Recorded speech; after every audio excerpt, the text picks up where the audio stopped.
Baskin, Unitech, Cécifoot ou encore Kinball.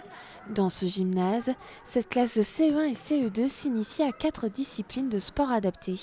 Pour les aveugles, il y a du sissi-foot, donc on voit pas. On écoute le bruit du ballon parce qu'il a des clochettes. L'Unitech, c'est qu'il y a des plots et la personne qui est dans le cerceau, il doit jeter la balle le plus vite et faire le tour. Et s'il s'arrête entre deux plots, il a perdu. Une après-midi sportive que ces 22 élèves partagent avec 14 jeunes de l'IME de Montaigu.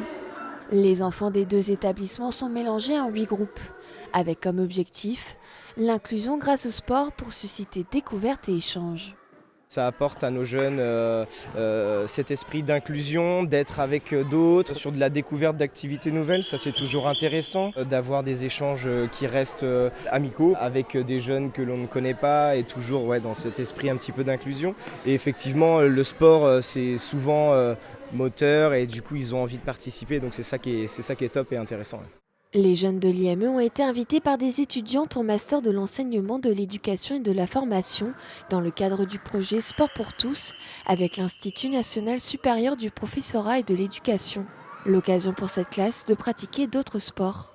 La loi de la confiance et la loi de la refondation proposent l'inclusion et demandent que l'inclusion soit mise en avant tous les jours et dans toutes les écoles au maximum, pour montrer que même si on peut être différent, on est tous capables de jouer ensemble, de faire du sport ensemble et qu'il n'y a pas qu'un seul sport pour un type de personne.